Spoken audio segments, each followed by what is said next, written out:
What is up, guys? I am the one and only Eagle Double T, and in this video, I'm going to be doing a review of the Afterglow WiiU Pro controller.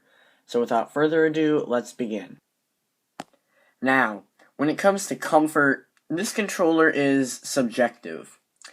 Now, when I first held it, I thought it was very comfortable, but after about 25 minutes of use, it really began to feel very uncomfortable. So, really, this is just subjective, and I think it'll fit some people's hands really good, and some people's hands not so good. It's shaped like an Xbox 360 controller, except, like, flatter and a little bit wider. So if you like the 360 controller, you might find this controller okay. The controller has these, very nice LED blue lights inside. Very good, makes the controller, really pretty. You can turn them on and off because there is a button on the back right there. And you can turn it off like that to conserve battery life, or if it's too bright or whatever your reason is. The orange light right there means that there's low battery, so that's nice, so that you can just see that you have low battery. And then the light down here indicates what player you are, and there's 1, 2, 3, 4, like on the Wii remote.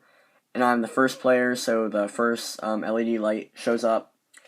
Now, the bad thing about these lights is that they do decrease the battery life, and the normal battery life isn't anything impressive. It's not that bad, but it's definitely not nearly as good as the real Pro controller.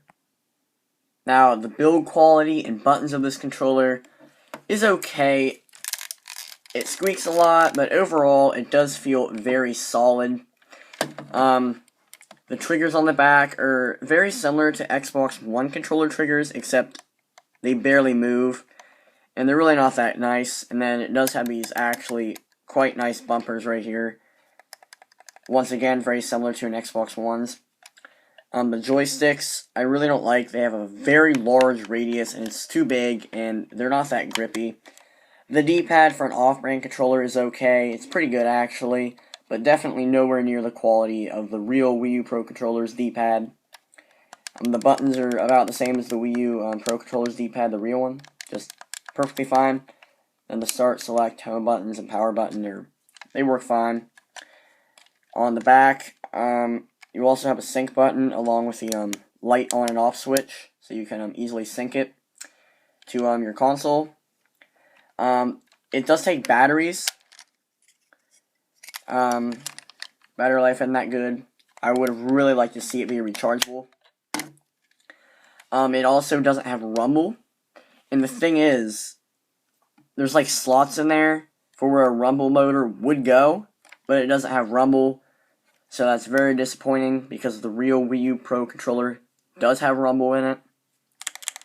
So, overall, this controller, compared to the real Wii U Pro controller, the real Wii U Pro controller is definitely better.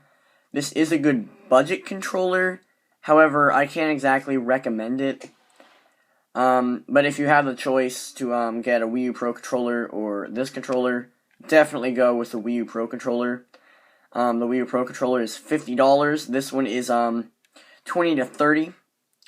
So even though it is quite a bit cheaper, I would go with the real Wii U Pro controller.